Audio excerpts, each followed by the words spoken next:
नमस्कार भाई दोस्तों, लोकसभा चुनाव 2024 अपने अंतिम चरण में पहुंच चुका है। 7वें चरण की वोटिंग हो जाएगी 1 जून को। उससे पहले सबको पता, फिर बाद में ईवीएम का सबका सभी चीज़ों का सर्वे किया है वेस्टर्न मीडिया, जिसको अमेरिकन मीडिया बोलते हैं। आपको भी पता है, यहाँ की महान मंडिया और उसके दलाल जो चिल्लाते रहते हैं अब की बार 400 पार, ये 500 पार, 600 पार भी कर सकते हैं। इनका हम भरोसा नहीं मानते। भरोसे लायक अगर कुछ है तो वो वेस्टर्न मीडिया, जो अमेरिकन मीडिया बोलते हैं, वो है। अमेरिकन मीडिया ने पूरा सर्वे किया है, सभी सीटों का, पूरे इंडिया का सर्वे किया है। वो सर्वे थोड़ा ध्यान से सुनना। आज इस जहाँ का भी जो भी साथी होता है, जहाँ का रहने वाला है, वो बता देना इस सर्वे में क्या ऊपर नीचे हो सकता है। आप सर्वे में बड़े चौंकाने वाले खुलासे हुए हैं, बड़े चौंकाने वाले। ये बाबा क्यों बोंदड़ा हुआ है आपकी समझ में आ जाएगा। सर्वे सुनना और आपको बता देंगे ईवीएम का क्या चक्कर, वो ईवीएम का चक्कर भी बता देंगे। सबको पता है ईवीएम के लिए इक्का दुक्का समाज सेवी या कोई अपने जैसा आवाज़ उठा देता है, लेकिन ये राजनीतिक पार्टियों बड़े दल क्यों नहीं आवाज़ उठा रहे? तो उन्होंने भी कुछ सोचा होगा ईवीएम का इलाज कैसे हो सकता है, ईवीएम पर क्यों नहीं बोल रहे। लेकिन पहले सर्वे सुनो, सर्वे बड़ा चौंकाने वाला है। सबसे पहले दिल्ली लोकसभा के अंदर 7 सीटें हैं। 7 में से जो बीजेपी है वो 2 सीट जीत रही है, और जो इंडिया गठबंधन है वो 5 सीट जीत रहा है। आपको पता होना चाहिए पिछली बार इन 7 सीटों पर बीजेपी की जीत हुई थी। ये एक बड़ा उलटफेर होने वाला है अब की बार दिल्ली में। उसके बाद आता है तमिलनाडु। तमिलनाडु के अंदर है 39 सीट। 39 सीट में से इंडिया गठबंधन की 39 सीटें आ रही हैं, जिसमें बीजेपी की एक भी नहीं है। यह तमिलनाडु का कोई साथी हुआ कमेंट करके बता देगा। केरला में 20 सीट हैं। इंडिया गठबंधन की 20 की 20 सीटें आ रही हैं, जबकि भारतीय जनता पार्टी का कोई अस्तित्व नहीं है। सबको पता, दक्षिण भारत में चाहे केरला है, तमिलनाडु है या कर्नाटका है, इस तरफ कोई अस्तित्व नहीं है इनका। ये लड़ाई लड़ रहे हैं, चलो वो तो सभी राजनीतिक पार्टियों का आकर लड़ते रहेंगे। लेकिन इंडिया गठबंधन की 20 की 20 सीटें दिखाने केरला में। कर्नाटका 28 लोकसभा सीट है, जिसमें से इंडिया गठबंधन की आ रही है 20 सीटें और बीजेपी की आ रही है 8 सीटें। सबको पता है कर्नाटका में सरकार कांग्रेस की है, कांग्रेस की सरकार है, तो वहां पे अच्छा प्रदर्शन तो करेंगे। आंध्र प्रदेश, ये एक बड़ा ही मतलब रोचक स्टेट है भाई। क्यों है? क्योंकि सबको पता है जितनी साउथ की फिल्में बनती है वो सभी वहां पे है, और उनके हीरोज की क्या वैल्यू होती है वो भी है। आंध्र प्रदेश में सीट है 25 सीटों में से जो बीजेपी है वो 9 सीटें ले रही है, और इंडिया गठबंधन की 1 सीट आ रही है। 1 सीट आ रही है इंडिया गठबंधन की, और 15 सीट अन्य को। अन्य का मतलब आप समझते हो, वाईएसआर कांग्रेस जो है, जगनमोहन रेड्डी जिसके मुखिया हैं, वो वहां पर बहुत फेमस हैं। और यहाँ पर साथ साथ जो विधानसभा का चुनाव भी हो रहा है आंध्र प्रदेश के अंदर, यहाँ बीजेपी का कोई अस्तित्व नहीं था। लेकिन तेलुगु देशम पार्टी जो चंद्रबाबू नायडू की है, और जन सेवा एक नई पार्टी बनी जो पवन कल्याण है ना, साउथ का हीरो, उसने बनाई है, उनके साथ गठबंधन कर रहे हैं। इसलिए इन लोगों की यहां पर 9 सीटें आ रही हैं। वहां पर इंडिया गठबंधन की 1 सीट आएगी, दिखा रहे हैं। तेलंगाना के अंदर 17 सीटें हैं, लोकसभा की 17 सीट है, जिसमें से बीजेपी को मिल रही है 4 सीट, और इंडिया गठबंधन को मिल रही है 10 सीट, अन्य को मिल रही है 3 सीटें। आपको पता होना चाहिए कि तेलंगाना के अंदर ही ओवैसी भी, उस अन्य में एक ओवैसी भी है, और 2 और सीटें। महाराष्ट्र के अंदर 48 लोकसभा सीट हैं। 48 में से बीजेपी को मिल रही है 17 सीटें, और इंडिया गठबंधन को मिल रही है 29, और अन्य को मिल रही हैं 2 सीटें। गुजरात, जो कि अपने प्रधानमंत्री मोदी साहब का भी गढ़ है और गृह मंत्री अमित शाह का भी गढ़ है, यहां पर बीजेपी को मिल रही हैं 23 सीटें। 26 सीट हैं लोकसभा की, 23 सीट बीजेपी को, और इंडिया गठबंधन को मिल रही 3 सीटें, जबकि पिछली बार 26 की 26 मोदी साहब की थी। राजस्थान में 25 लोकसभा सीट है। 25 में से बीजेपी को मिल रही है 15 सीटें, और इंडिया गठबंधन को मिल रही है 10 सीटें, जबकि पिछली बार राजस्थान की 25 में से 24 सीटें बीजेपी की थी। यह भी आपको पता होना चाहिए। पंजाब में 13 सीट, 13 में से जो है बीजेपी को 1 सीट मिलती दिखाई दे रही है। वो कौन सी सीट होगी वो देखने वाली बात होगी, वही जो शहरी सीट हो सकती है, और तो क्या हो सकता है।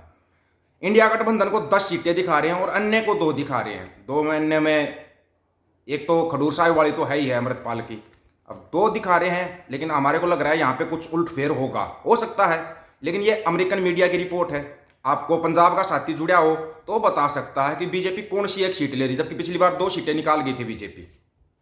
हरियाणा में बीजेपी को मिल रही है 2 सीट, 8 सीट मिल रही है इंडिया गठबंधन को, कांग्रेस को मिल रही है 8 सीटें, जबकि पिछली बार हरियाणा की 10 की 10 सीटें बीजेपी को मिली थी। यह आपको पता होना चाहिए। जम्मू कश्मीर, जिसमें 6 सीटें हैं, बीजेपी को 2 सीट, इंडिया गठबंधन को 4 सीट।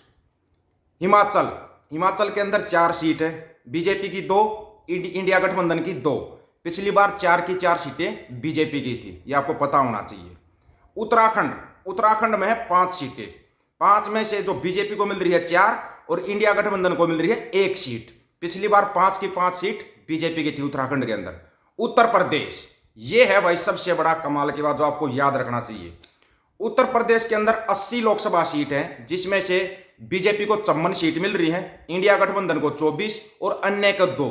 जबकि अनुमान यह लगाया जा रहा था बीजेपी यहां पर 70-75 सीटें निकाल सकती है, लेकिन ऐसा नहीं है। अब की बार बदलाव उत्तर प्रदेश में भी होने जा रहा है। मध्य प्रदेश, जहां पर 29 लोकसभा सीट हैं, जिसमें से बीजेपी ले रही है 22 और इंडिया गठबंधन को मिल रही है 7 सीटें। आपको पता होना चाहिए पिछली बार मध्य प्रदेश की 29 में से 28 सीटें बीजेपी ने ली थी। ये जो 400 पार का नारा है ना, इसकी जो हवा निकलने जा रही है वो आपको मोटा मोटा बता रहे हैं। छत्तीसगढ़, छत्तीसगढ़ में 11 लोकसभा सीट है, जिसमें से बीजेपी को 7 मिल रही है, इंडिया गठबंधन को 4 सीटें मिल रही है। ये अमेरिकन मीडिया का सर्वे है, और जहां का वो साथी होता है वो कमेंट करके बता देना इसमें कुछ उल्टफेर होता है तो। गोवा, गोवा में 2 लोकसभा सीट है, जिसमें से 1 बीजेपी की है, 1 इंडिया गठबंधन की है। बिहार, यहां पर है भाई कमाल, बिहार में 40 लोकसभा सीट है, जिसमें बीजेपी को 22 और इंडिया गठबंधन को 18। पिछली बार 40 में से 39 सीटें बीजेपी ले गई थी, यह भी आपको पता होना चाहिए। झारखंड, झारखंड में 14 लोकसभा सीट है, 14 में से बीजेपी को 9 सीटें मिल रही हैं और इंडिया गठबंधन को 5 सीटें मिल रही है। वेस्ट बंगाल, बंगाल जिसमें 42 लोकसभा सीट है, यहां पर बीजेपी को 12 सीटें मिल रही हैं और इंडिया गठबंधन को 30 सीटें मिल रही है, जिसमें ममता बनर्जी शामिल हैं।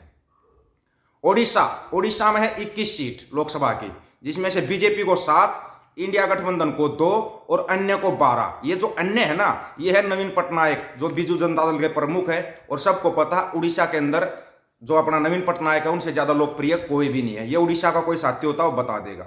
सिक्किम, सिक्किम की 1 सीट है, वो 1 सीट बीजेपी की है, वहां पर इंडिया गठबंधन का कुछ भी नहीं है। आसाम, आसाम की 14 लोकसभा सीटों में से बीजेपी को 8 और इंडिया गठबंधन को 6। मेघालय, मेघालय में 2 सीट है, बीजेपी 1, इंडिया गठबंधन 1। अरुणाचल प्रदेश, जिसमें 2 सीटें हैं, 1 बीजेपी 1 इंडिया गठबंधन। नागालैंड, नागालैंड की 1 सीट है, वो सीट इंडिया गठबंधन की है।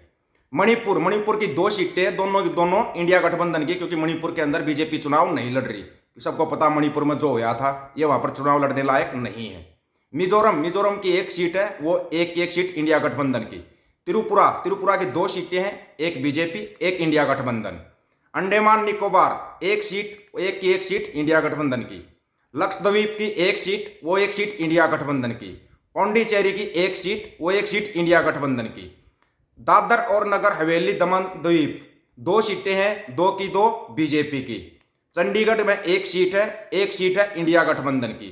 अब टोटल जो सीटें हैं 543, उसमें से बीजेपी की आ रही है 237 सीटें, इंडिया गठबंधन की आ रही 270 सीट और अन्य की आ रही है 36, और 272 चाहिए भाई सरकार बनाने के लिए। तो यहां पर पूर्ण बहुमत किसी का नहीं दिखा रहे, लेकिन इंडिया गठबंधन 270 सीटें ले रहा है। ये जो 400 पार का नारा है ना, इस गुब्बारे की हवा निकल चुकी है। ये गुब्बारा बना रखा है, ये बना रखा है बाण मंडिया और उसके दलालों ने गुब्बारा बना रखा है, इससे ज्यादा कुछ नहीं है। आप लोग इसकी तरफ ध्यान ना दें, ये अमेरिकन मीडिया का सर्वे है, और जो साथी जहां का जुड़ा हुआ है वो बता सकता है। कम से कम हरियाणा, पंजाब, राजस्थानी वाले तो ये तो बता ही सकते हैं, ये उत्तर प्रदेश वाले, कि क्या होगा क्या नहीं होगा। ये है अमेरिकन मीडिया का सर्वे। अभी भान मंडिया अपना सर्वे 1-2 तारीख से शुरू करेगा, वो देखना हो 400 से नीचे आएगा नहीं, फिर धीरे धीरे 300 पे आ जाएगा, फिर 300 से नीचे भी आएगा, वो 200 से नीचे भी आएगा। आप देखते जाना इस चीज को। इस बारे में आप लोगों को क्या राय है, अपनी राय रखना। सभी साथियों को राम राम, नमस्कार, आदाब, सत श्री अकाल। वीडियो को ज्यादा से ज्यादा शेयर, चैनल को सब्सक्राइब और बेल आइकन को जरूर दबाना दोस्तों। ऑफिशियल दीपक फौजी यूट्यूब चैनल, बात हक और सच की करेंगे, हक सच की बात हम करेंगे। वीडियो को शेयर करने की जिम्मेवारी आप लोगों की है। गज के आखो, वाहिगुरु जी का खालसा, वाहिगुरु जी की फतेह।